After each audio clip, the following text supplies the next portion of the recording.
Hi, my name is Shane Sterling. Welcome to Raw Vegan Rising. In this video, I wanted to talk about bowel transit time and food combining.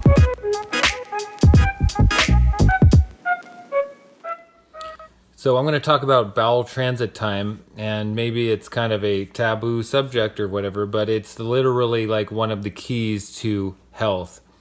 Think about it. How long food takes to travel through our digestive system obviously has a huge impact on our health. It's estimated that in an average standard American diet that there's 12 to 15 meals backed up in the GI tract at any given time. One person was mentioning to me the other day on social media, they reached out and asked a question about, I've been eating 100% raw vegan diet and I'm going to the bathroom more frequently. Is this normal? Well, yeah, when you're coming from a standard cooked food diet, you might be going to the bathroom like once a day, which is basically dehydration. That's a state of dehydration. And when you go to a raw fruits and vegetable diet, a raw vegan diet, you should be going after every time you eat. So for me, I go like 3 or 4 times a day. And I'll tell you, it has absolutely transformed my health. I can tell that my total bowel transit time is about 24 to 36 hours. And I know this because I've fasted and I know you get in tune with your body. So when you're just eating a standard cooked food diet, you don't even think about stuff like this. You don't even think about what the bowel transit time is or how things linger in your GI tract. And it's such a critical component of being healthy and experiencing a disease-free life, because literally when waste matter is left in the GI tract, that's when the particles, the matter in there actually attracts bacteria to continue to break it down. It becomes a pathogenic environment and it creates disease, and the bacteria create waste as well, and that acid waste can actually interfere with the lining of the colon and the intestinal tract and can cause colon cancer. So one of the biggest reasons for colon cancer is that there's undigested particles of food that make it past the stomach, past the small intestines, past the large intestines, and into the colon because the food's not digested properly. And the reason that the food's not digesting properly is because, for one, we don't have the proper enzymes going on, and for two, we're combining foods that aren't designed to be combined. So one of the biggest culprits is protein and starch, meat and potatoes. It takes different types of enzymes to break down starches and proteins, and it also takes the proteins and starches are digested at different parts of our digestive system. Proteins are digested in the stomach. That's why it's hydrochloric acid. That's why the acidic environment is needed to break down the complex protein structures. But starches are not broken down in the stomach. So starches, like potatoes, will interfere with the hydrochloric acid and will not allow the protein to be broken down completely. Starches are start breaking down in the mouth with the enzymes that come from our saliva, and starches continue digestion in the small intestines. So starches are not broken down and digested in the stomach at all, but in the upper part of the small intestines. So there's different enzymes, different location, and different process. So the number one food combining role is to really not combine proteins and starches. And then, of course, there is all of the food combining rules around fruits. Like on a raw vegan diet, there's the classic charts we see of, acid fruits, subacid fruits, sweet fruits, and melons. I have a hard time with that chart exactly. I don't experience that personally. For me, on a 1 year on a raw vegan diet, I actually have amazing digestion.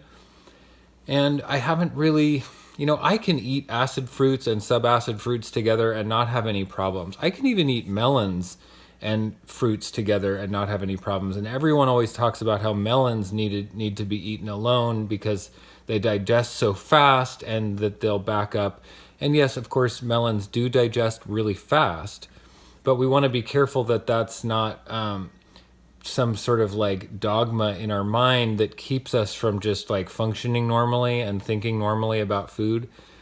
Sometimes I'll eat melon, after my salad. That might sound blasphemous, but I'll have salad for dinner and then I'll like want a snack and there's a half a melon in the fridge or something and I'll have a little melon as the last snack of the day. I've never had any digestion problems from it whatsoever. Now, when I first went raw vegan in the early stages of transitioning, like in the first 2, 3, 4 months, my digestion was horrible. I mean, everything caused digestion problems at that stage. And I really followed all the food combining rules to the T in order to minimize any digestion problems. And I really learned a lot. One of the things that I did learn during that time is not to combine the starches like fruits and the proteins like nuts. Fruit and nuts still kind of are the one thing that give me like digestion problems and can, but not always. And what I've found also is that if I blend my nuts, say I make like a nut milk, or hemp milk is my favorite, and I pour that over some fruit, I don't have any problem digesting nuts when they are blended like that. But if I just eat a handful of just plain nuts right out of the bag or whatever, not soaked, that with fruit, that's when I basically get gas. So I've learned to avoid that altogether. But in terms of combining the acid fruits and the subacid fruits, I just think of it like, how fast do things move through the GI tract? Obviously, fruits are going to move the quickest through the GI tract, probably even like the acid fruits, right? Like pineapple and strawberries and citrus. They're going to move extremely quickly. And then the subacid fruits like apples and pears and grapes, right? Maybe move slightly slower. And then the sweet fruits like bananas, right? Bananas and dates. Those are going to move slightly slower. And then greens, right? Greens are going to move a little bit slower than the fruits. And then we get into like nuts and seeds and more of the fibrous things like that. They're going to even move slower, right? So if you just think of how things move, how quickly they move through the GI tract, that's really how I think food combining works. All these charts of this and that and the other thing are confusing and really get people worked up. And of course, everybody's experience is going to be different. Everybody's body is going to be different. I don't believe that we have eating for blood types. I don't believe that we all have to eat different foods to have health. A lot of people believe that we all have to eat different diets and what works for our body. I don't believe any of that. The only thing I do believe is how the way food combining works on a raw vegan diet in our body. There is some variable in there, and I think everybody's slightly different in terms of how we process foods together, and we have to find what works for ourselves. But in terms of a species-specific diet, I mean, wild horses and wild orangutans, they don't have different diets for their blood types. I mean, it's like hogwash. I mean, even the ancient Ayurvedic traditions of the different dispositions like vata and all that kind of stuff. I mean, I've studied some of that and I know about it, but I just don't agree with it. I just don't agree. I believe we have a species-specific diet. I believe that we are supposed to be eating raw fruits and vegetables. That's what we're biologically adapted to eat. We have damaged our biology with cooked food over thousands and thousands of years. And now we all have a spectrum of degeneration, a spectrum of damaged biology that we're dealing with. So the reason we experience different problems from food, different digestion, different, one person thrives on meat, another person thrives on raw fruits and vegetables, and it seems like, there has to be room for the meat diet and there has to be room for the fruit and vegetable diet, is because we're damaged. The people who are eating the meat diet can't process the fiber and can't process the starches of the raw fruits and vegetables because they're damaged, biologically damaged.